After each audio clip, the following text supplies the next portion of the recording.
आइए नजर डालते हैं झारखंड की आज दिन भर की तमाम बड़ी खबरों पर। अगर अभी तक आपने इस वीडियो को लाइक नहीं किए हैं तो लाइक कर दें। साथ ही इस चैनल को यानी लगातार न्यूज झारखंड चैनल को सब्सक्राइब कर दें ताकि आप झारखंड की खबरों से अवगत रह सकें। साथ ही आप खुद भी अपडेट रह सकें। तो चलिए शुरू करते हैं। मैया का सत्यापन हुआ पूरा। अब भी 3 लाख लाभुक महिलाओं की राशि होल्ड पर। जानिए किसे मिलेगा पैसा। झारखंड की महिलाएं इस वक्त मैया योजना के 9वें किस्त का बेसब्री से इंतजार कर रही हैं। अप्रैल महीने की 15 तारीख बीत चुकी है, लेकिन अब तक मैयाओं के खाते में योजना की 9वीं किस्त नहीं पहुंची है। वहीं कई लाभुक महिलाएं ऐसी भी हैं जिनके खाते में अब तक 3 माह यानी जनवरी से मार्च तक की किस्त भी नहीं आई है। लाभुक महिलाएं इसी इंतजार में हैं कि उनके खाते में पैसे आएंगे भी या नहीं। ऐसे में अब योजना को लेकर एक बड़ा अपडेट सामने आ गया है। दरअसल सीएम हेमंत सोरेन के आदेश के बाद योजना के लाभुकों का डाटा सत्यापन किया जा रहा है। ऐसे में 53,64,490 लाभुक जिनके फॉर्म का सत्यापन हो चुका है, उनके खाते में 3 माह यानी जनवरी से मार्च तक की किस्त भी भेजी जा चुकी है। लेकिन इस सत्यापन प्रक्रिया में करीबन 2,97,301 लाभुक महिलाओं की जानकारी सही नहीं पाई गई है। ऐसे में अब तक इनके खाते में 3 माह जनवरी से मार्च तक की किस्त नहीं भेजी गई है। इनकी 3 माह की राशि 7,500 रुपए अभी होल्ड पर रखी गई है। ऐसे में जिन लाभुक महिलाओं का डाटा सत्यापन हो चुका है, उन्हें अप्रैल महीने की योजना की राशि सरकार भेजने की तैयारी कर रही है। बता दें कि राज्य की 2 लाख से अधिक लाभुक महिलाओं द्वारा योजना के आवेदन में दी गई जानकारी व कागजात जैसे राशन और बैंक से जुड़ी जानकारी रिकॉर्ड से नहीं मिल रही है। इसके अलावा कई लाभुक महिलाओं के फॉर्म में कई जानकारियां गलत दी गई हैं। इस कारण उनका डाटा सत्यापन फेल हो गया है, जिस कारण योजना की राशि रोक दी गई है। ऐसे में डाटा सत्यापन के दौरान जिन लाभुक महिलाओं की जानकारी सही नहीं पाई गई है, उनसे प्रखंड व अंचल कार्यालयों में दोबारा से फॉर्म भरवाया जा रहा है। अगर आपको भी अब तक जनवरी से मार्च तक की किस्त नहीं मिली है, तो फिर प्रखंड या अंचल कार्यालय में जाकर दोबारा से योजना का फॉर्म भरकर जमा कर दें, जिसके बाद आपका डाटा सत्यापन करने के बाद आपके खाते में योजना की राशि भेजी जाएगी। बता दें कि मुख्यमंत्री मैया सम्मान योजना में अब लाभुकों को अप्रैल महीने से केवल आधार लिंक सिंगल बैंक खाता के जरिए ही राशि का भुगतान होगा। अप्रैल महीने से प्रत्येक सही लाभुकों को 2,500 रुपए की आर्थिक सहायता दी जाएगी। वहीं लाभुकों की वास्तविक पहचान करने के लिए महिला बाल विकास एवं सामाजिक सुरक्षा विभाग अब राशन कार्ड का भी सत्यापन करेगा। इसके लिए नोडल विभाग ने खाद्य आपूर्ति विभाग से राशन कार्ड पोर्टल के एप्लीकेशन प्रोग्राम इंटरफेस के उपयोग की स्वीकृति मांगी है। जांच से यह भी पता चलेगा कि लाभुकों का राशन कार्ड आधार लिंक है या नहीं। हेमंत सोरेन की विदेश यात्रा का हिस्सा उद्योग मंत्री क्यों नहीं? भाजपा ने सोशल मीडिया पर कार्टून पोस्ट कर ली छुटकी। जामुमो ने किया पलटवार। झारखंड में निवेश को बढ़ावा देने के लिए मुख्यमंत्री हेमंत सोरेन की पत्नी कल्पना सोरेन और अधिकारियों के साथ स्पेन और स्वीडन की यात्रा से सूबे के उद्योग मंत्री संजय प्रसाद यादव को दूर रखने पर मुख्य विपक्षी दल भाजपा ने छुटकी ली है। भाजपा के नेताओं ने मुख्यमंत्री के 2 देशों की यात्रा को सैर सपाटे और मस्ती करने की यात्रा करार देते हुए यह सवाल खड़ा किया है। भाजपाइयों का सवाल है कि जब उद्योग धंधे और झारखंड में निवेश को बढ़ावा देने के लिए मुख्यमंत्री हेमंत सोरेन विदेश यात्रा पर गए हैं, तो उनके साथ राज्य के उद्योग मंत्री संजय प्रसाद यादव क्यों नहीं है? भाजपा का सवाल है कि उद्योग विभाग से जुड़े अधिकारी जब विदेश यात्रा का हिस्सा हो सकते हैं, तो विभागीय मंत्री क्यों नहीं? अब झारखंड भाजपा के आधिकारिक सोशल मीडिया प्लेटफॉर्म पर एक कार्टून पोस्ट किया गया है, जिसका शीर्षक है कमाल करते हैं हिम्मत बाबू। कार्टून में दिखाया गया है कि मुख्यमंत्री हेमंत सोरेन पत्नी कल्पना सोरेन के साथ विदेश यात्रा के लिए निकले हैं और जाते समय उनके कैबिनेट में उद्योग मंत्री कह रहे हैं कि मैं विभागीय मंत्री हूं, मुझे भी तो ले चलो। सोशल मीडिया पर कार्टून के माध्यम से हेमंत सोरेन की स्पेन और जर्मनी यात्रा से उद्योग मंत्री को दूर रखने पर सवाल उठाने के जवाब में झारखंड मुक्ति मोर्चा की ओर से जवाब दिया है, जिसमें कहा गया है कि भाजपाइयों की जलन चरम सीमा पर है। भाजपा जलते रहे, झारखंड आगे बढ़ता रहेगा। उधर पहली बार झारखंड राजद की ओर से प्रदेश महासचिव कैलाश यादव ने प्रेस बयान जारी किया है। उन्होंने लिखा है कि हेमंत सोरेन की विदेश यात्रा पर बीजेपी को सवाल उठाने का कोई अधिकार नहीं है। कल्पना सोरेन विधायक के अलावा उनकी पत्नी भी हैं। मंत्री हफीजुल हसन ने कहा, उनके बयान को गलत ढंग से पेश किया गया। संविधान मेरे लिए सर्वोपरि।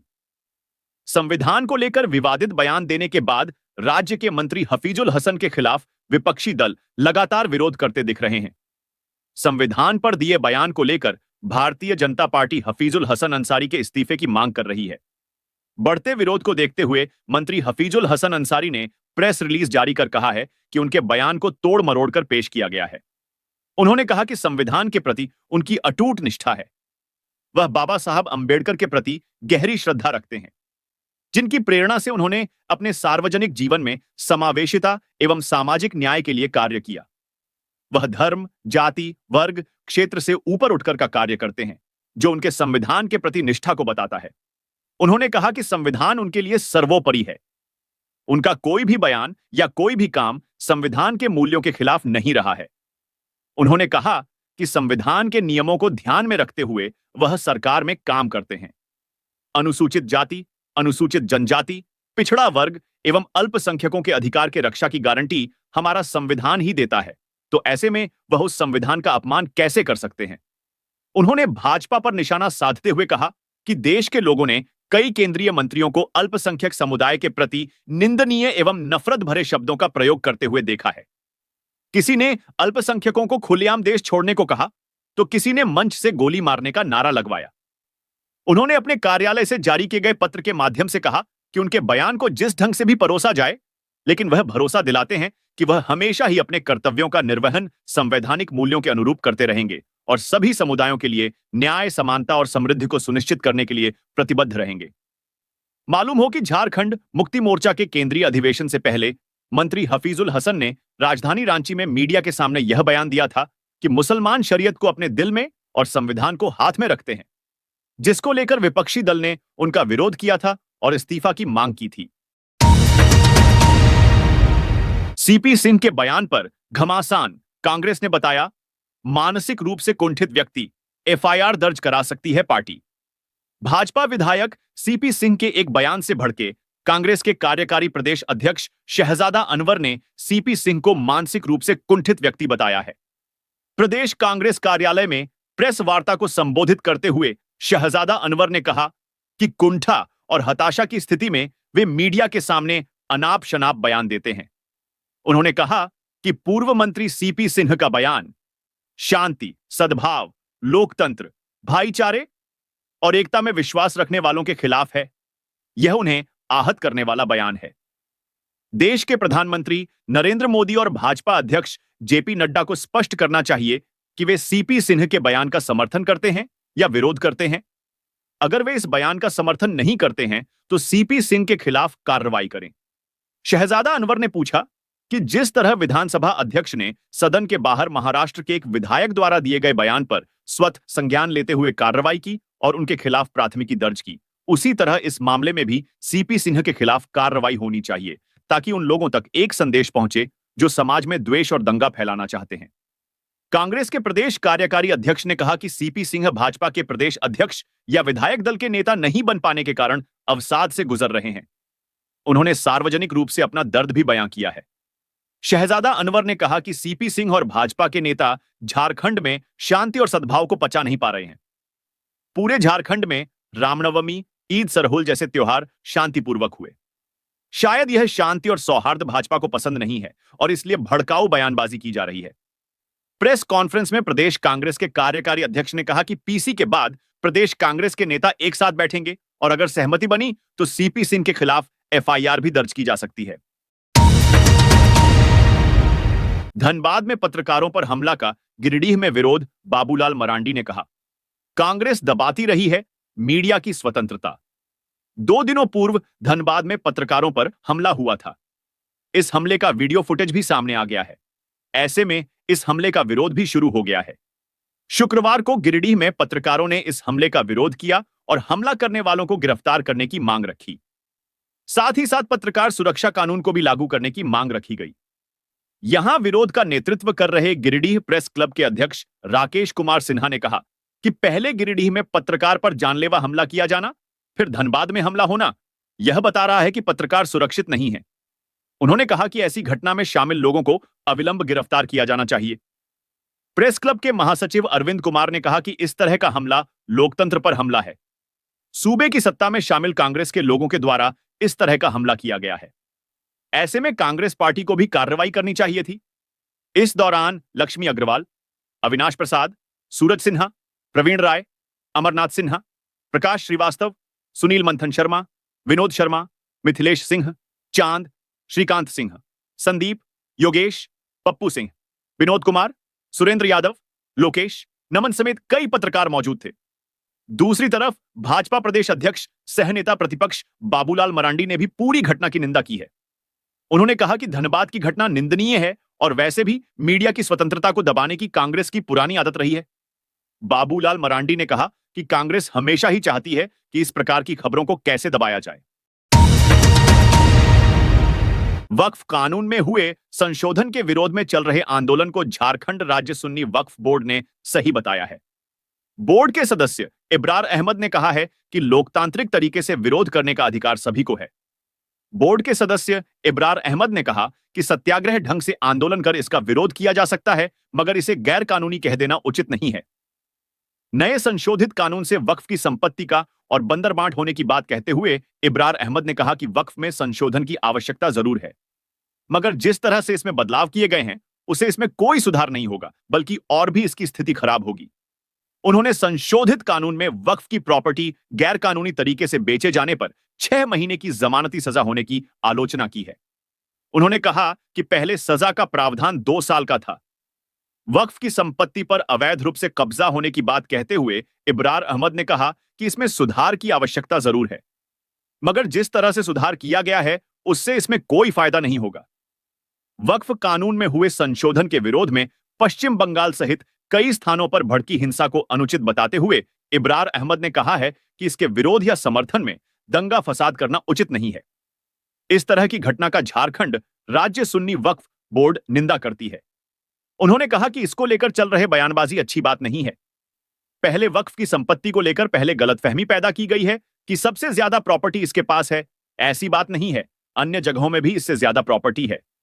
उन्होंने कहा कि यह मुसलमान के द्वारा बनाई गई संस्था नहीं है, बल्कि सरकार के द्वारा बनाई गई संस्था है जिस पर नियंत्रण सरकार की होती है। यह कहा जाता है कि वक्फ किसी जमीन पर उंगली रख देगा तो उसकी हो जाती है। ऐसी बात नहीं है।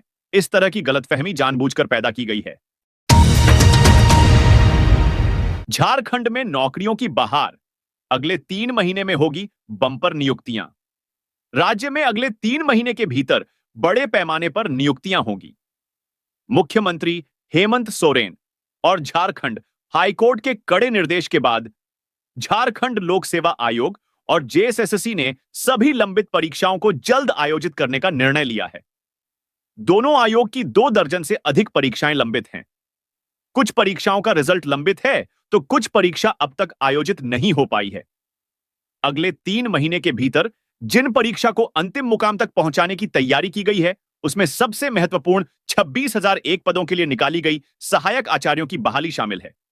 इसके अलावा लंबे इंतजार के बाद 11वीं से 13वीं जेपीएसएससी सिविल सेवा परीक्षा के परिणाम भी घोषित किए जाएंगे।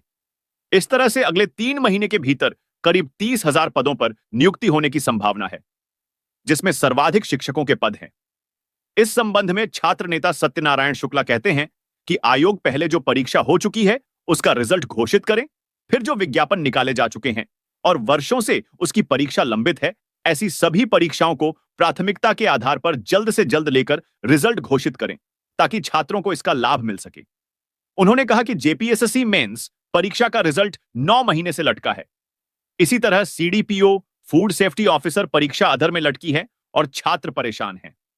सरकार के कड़े रुख के बाद जेपीएसएससी ने 2023 में स्वास्थ्य विभाग के जिला दंत चिकित्सा पदाधिकारी सीधी नियुक्ति परीक्षा के तहत 12 पदों के लिए होने वाली बहाली के लिए साक्षात्कार 29 अप्रैल को निर्धारित किया है। इसके अलावा राज्य के विभिन्न विश्वविद्यालयों के पीजी विभाग एवं अंगीभूत महाविद्यालयों में सहायक प्राध्यापक के पद पर नियमित नियुक्ति के लिए साल 2018 में होम साइंस, कॉमर्स और मैथमेटिक्स विषय के लिए निकाली गई बहाली को भी शीघ्र पूरा करने का निर्णय लिया गया है। झारखंड हाई कोर्ट ने पिछले दिनों हुई सुनवाई के दौरान जेएसएससी को 25,001 सहायक आचार्य की नियुक्ति 3 माह के अंदर पूरा करने का निर्देश दिया है। हाईकोर्ट के निर्देश के बाद जेएसएससी नियुक्ति प्रक्रिया पूरी करने में जुट गई है। आयोग के द्वारा इस परीक्षा की अंतिम कुंजी उत्तर पत्र 20 अप्रैल को जारी करने का निर्णय लिया है। आयोग के वेबसाइट से छात्र 26 अप्रैल तक इसे डाउनलोड कर सकते हैं। गौरतलब है कि इस मामले में झारखंड हाई कोर्ट में अगली सुनवाई 23 अप्रैल को होगी। इसके अलावा हाई कोर्ट के निर्देश पर जनजातीय भाषाओं के स्वीकृत 1373 पदों पर नियुक्ति प्रक्रिया 3 माह में पूरी कर लेने की तैयारी की जा रही है। तो ये थी आज की कुछ मुख्य बड़ी खबरें। जुड़े रहे इस चैनल के साथ। ऐसे ही आपको इस चैनल के माध्यम से झारखंड की तमाम छोटी बड़ी खबरों का अपडेट मिलता रहेगा। मिलते हैं फिर से अगले वीडियो में, तब तक हमें इजाजत दीजिए। जोहार।